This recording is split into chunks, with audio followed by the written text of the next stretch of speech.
नक्सली हमले को लेकर उप मुख्यमंत्री अरुण साव का बयान आया सामने, जिसमें उन्होंने कहा नक्सलवाद अपनी अंतिम सांसें गिन रहा है। विजन 2047 के लक्ष्य को प्राप्त करने वाला बजट, उप मुख्यमंत्री की तरफ से बड़ा बयान। डिप्टी सीएम अरुण साव ने कहा विधानसभा में विकसित छत्तीसगढ़ वाला बजट पेश हुआ। और वित्त मंत्री ओपी चौधरी ने छत्तीसगढ़ का बजट किया पेश। छत्तीसगढ़ के वित्त मंत्री ओपी चौधरी ने छत्तीसगढ़ का बजट पेश करने की बात सभी वर्गों को ध्यान में रखकर कही बात। नमस्कार, बुलेटिन में आपका स्वागत है। मैं हूं आपके साथ आशा सरमाल। चलिए शुरुआत करते हैं छत्तीसगढ़ से जुड़ी खबरों की। बस्तर के अबूझमाड़ में हुए नक्सली हमले को लेकर उप मुख्यमंत्री अरुण साव का बड़ा बयान सामने आया है, जिसमें उन्होंने कहा कि नक्सलवाद अपनी अंतिम सांसें गिन रहा है। बौखलाहट में कायराना हरकत करने की कोशिश करते हैं, लेकिन हमारा सुरक्षा बल के हमारे सुरक्षा बल के जवान हैं वो सजग हैं। आने वाले समय में देश के गृह मंत्री अमित शाह के मार्गदर्शन और नेतृत्व में मार्च 2026 तक देश और बस्तर नक्सली मुक्त होगा। देखिए, जिनने 5 साल छत्तीसगढ़ को लूटा, छत्तीसगढ़ की अर्थव्यवस्था को तहस नहस किया, छत्तीसगढ़ को भ्रष्टाचार का गढ़ बनाया, उसे जनहित और राज्य हित कभी अच्छा लगेगा नहीं। और उनकी प्रतिक्रिया से ये बहुत स्पष्ट होता है कि उनकी सोच क्या है। ये विकास विरोधी सोच, छत्तीसगढ़ विरोधी सोच है। वास्तविकता ये है कि ये रजत जयंती वर्ष का बजट है और विकसित छत्तीसगढ़ की आधारशिला इस बजट के माध्यम से रखी है। हर क्षेत्र को ध्यान में रखकर, हर वर्ग को ध्यान में रखकर यह समावेशी बजट बनाया गया है और निश्चित रूप से डबल इंजन की सरकार डबल गति से छत्तीसगढ़ के सर्वांगीण विकास की दिशा में आगे बढ़। तो डिप्टी सीएम अरुण साव ने कहा कि विधानसभा में विकसित छत्तीसगढ़ वाला बजट पेश हुआ है। बजट में रजत जयंती की झलक दिखी है। बजट 2025 से छत्तीसगढ़ के विकास को गति मिलेगी। गुड गवर्नेंस, एक्सीलरेटिंग और टेक्नोलॉजी और इंडस्ट्रियल ग्रोथ से विजन 2047 के लक्ष्य को प्राप्त करेंगे। आज विधानसभा में विष्णुदेव साय जी के सरकार का बजट राज्य के वित्त मंत्री ओपी चौधरी जी ने प्रस्तुत किया है और यह बजट निश्चित रूप से विकास की गति को साय करने वाला बजट और जिस प्रकार से गति यानी गुड गवर्नेंस, एक्सेलरेटिंग दी टेक्नोलॉजीज और इंडस्ट्रियल ग्रोथ, इस विजन को लेकर ये बजट बनाया गया है। राज्य का रजत जयंती वर्ष हम मना रहे हैं।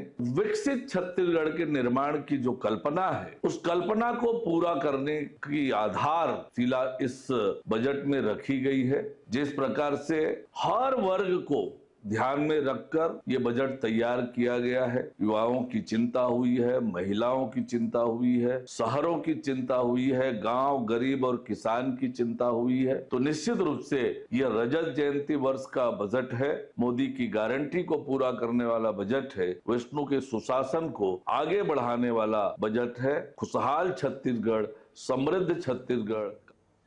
छत्तीसगढ़ के वित्त मंत्री ओपी चौधरी ने छत्तीसगढ़ का बजट पेश किया और इसमें प्रदेश के सभी वर्गों को ध्यान में रखा गया है।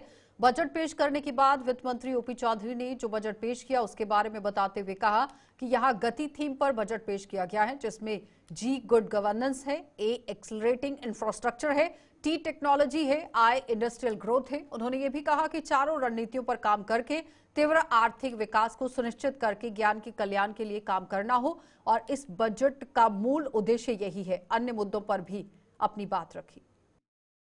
ज्ञान की जब हम बात करते हैं तो चाहे गरीबों के लिए प्रधानमंत्री आवास योजना बनाने की बात हो, वाई में युवा के लिए कल्याणकारी योजनाएं चलाने की बात हो, अन्नदाता के लिए कृषक उन्नति योजना के द्वारा 10,000 करोड़ रुपया वितरण करने की बात हो धान के अंतर की राशि के रूप में, या नारी के लिए महतारी वंदन जैसी योजना 70 लाख छत्तीसगढ़ की माताओं बहनों के लिए चलाने की बात हो, इस तरह की सारी योजनाओं को चलाना एक लोकतांत्रिक व्यवस्था में जनता के कल्याण के लिए, समाज के आखिरी छोर पर खड़े व्यक्ति के लिए बहुत जरूरी है। बट ये कल्याणकारी योजनाएं तभी चल सकती हैं जब तीव्र आर्थिक विकास हो। तो इसीलिए ज्ञान के लिए गति आवश्यक है।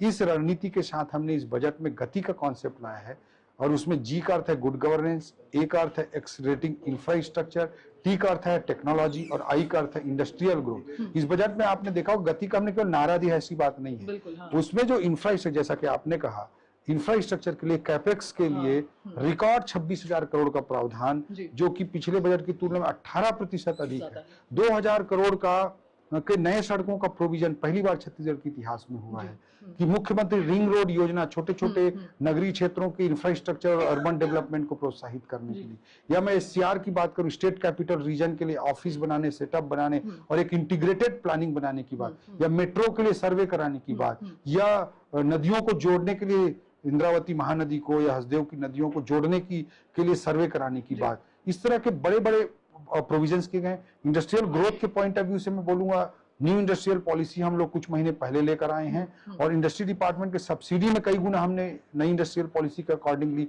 उसको बढ़ाने का काम किया है। इंडस्ट्री डिपार्टमेंट का बजट ही इस बार डबल से ज्यादा हो गया है।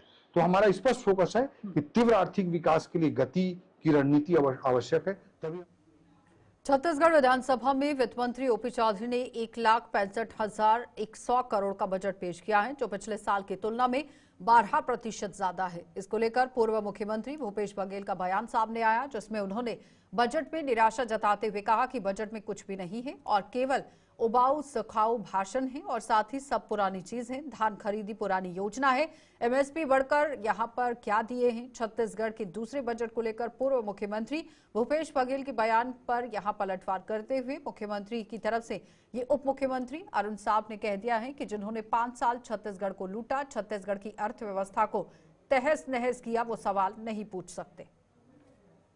देखिए, जिनने 5 साल छत्तीसगढ़ को लूटा, छत्तीसगढ़ की अर्थव्यवस्था को तहस नहस किया, छत्तीसगढ़ को भ्रष्टाचार का गढ़ बनाया, उसे जनहित और राज्य हित कभी अच्छा लगेगा नहीं। और उनकी प्रतिक्रिया से ये बहुत स्पष्ट होता है कि उनकी सोच क्या है। ये विकास विरोधी सोच, छत्तीसगढ़ विरोधी सोच है। वास्तविकता ये है कि यह रजत जयंती वर्ष का बजट है और विकसित छत्तीसगढ़ की आधारशिला इस बजट के माध्यम से रखी है। हर क्षेत्र को ध्यान में रखकर, हर वर्ग को ध्यान में रखकर यह समावेशी बजट बनाया गया है और निश्चित रूप से डबल इंजन की सरकार डबल गति से छत्तीसगढ़ के सर्वांगीण विकास की दिशा में आगे बढ़ाने वाला यह बजट है। बजट में कुछ भी नहीं है, केवल 1.25 घंटे का उबाऊ और थकाऊ भाषण था। किसी भी सेक्टर में आपको बजट में खास नजर नहीं आया? सब पुरानी चीज है, धान खरीदी पुरानी योजना है ना। MSP से बढ़ा के दिए क्या? MSP बढ़ाया तो उसके अतिरिक्त पैसे दिए क्या? नहीं दिए। भूमि श्रमिक न्याय योजना वही पुराना है, आवास योजना वही पुराना योजना, ये नया क्या किए? एक भी बता दे, सिंचाई के क्षेत्र में, रोजगार के क्षेत्र में कुछ भी किया आपने किया पोस्ट किया दुर्गति का बजट, और नहीं तो क्या। ये पुलिस अधीक्षक रजनीश सिंह के द्वारा चेतना अभियान के तहत सभी अपराधों में त्वरित एवं सख्त वैधानिक कार्रवाई करने के लिए दिशा निर्देश जारी कर दिए गए हैं। अर्चना झा अतिरिक्त पुलिस अधीक्षक ग्रामीण एवं नूपुर उपाध्याय और अनुविभागीय अधिकारी पुलिस कोटा के मार्गदर्शन में मुखबिर से सूचना जो मिली है उसी के तहत यहां पर कार्रवाई की गई और बताते चले, अब आप देखिए, एक बड़ी सफलता पुलिस के हाथ भी लगी है।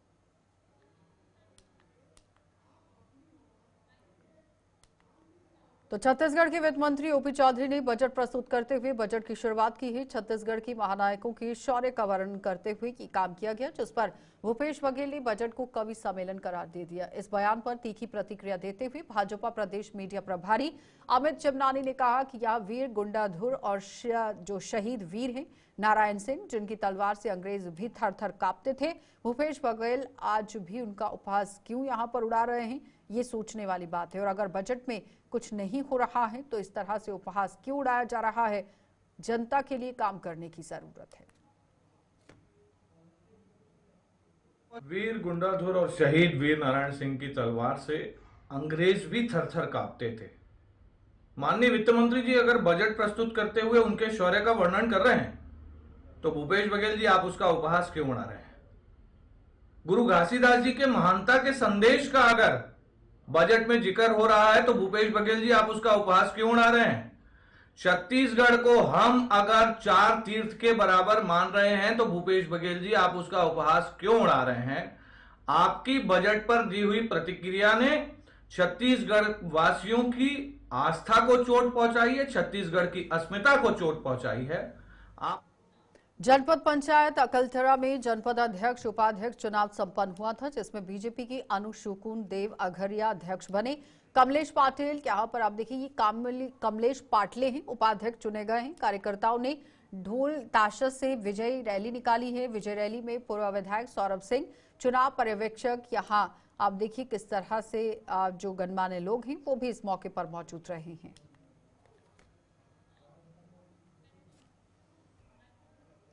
छत्तीसगढ़ संयुक्त किसान मोर्चा ने सरकार पर गंभीर आरोप लगा दिए हैं। राज्य आंदोलनकारी अध्यक्ष अनिल दुबे ने महासमुंद के किसानों को लेकर प्रेस वार्ता की। उन्होंने सरकार पर आरोप लगाते हुए कहा कि किसानों पर अत्याचार हो रहा, मगर सरकार मौन है। इसे लेकर 28 फरवरी को किसान ट्रैक्टर रैली निकाल रहे हैं। लगभग 500 किसान रैली कर जिलाधीश को ज्ञापन देंगे। 3 वर्षों से किसान सत्याग्रह आंदोलन चला आ रहा है अवैध करनी कृपा प्राइवेट लिमिटेड खैर जीटी के विरोध में, जिसमें माननीय उच्च न्यायालय के आदेश की अवमानना जिलाधीश महासमुंद कर रहे हैं। इसी परिप्रेक्ष्य में सैकड़ों किसानों ने विष्णुदेव सरकार को 8 अगस्त जनदर्शन में प्रमाणित ज्ञापन दिया था, जिस पर साबित हुआ था कि कलेक्टर सहित एडीएम, तहसीलदार, पुलिस अधिकारी कंपनी के नौकर की तरह काम कर रहे हैं और शासकीय संपत्तियों को कब्जा करवा रहे हैं। इस पर उन्होंने तहसीलदार तुमगांव पर प्रकरण दर्ज करने के निर्देश देने के बाद, क्योंकि किसानों ने कहा था कि हम आत्मदाह करेंगे, क्योंकि चलिए बुलेटिन में इतना ही, रुकेंगे एक छोटे से ब्रेक के लिए। जल्द वापस लौटेंगे, आप बने रहिए हमारे साथ।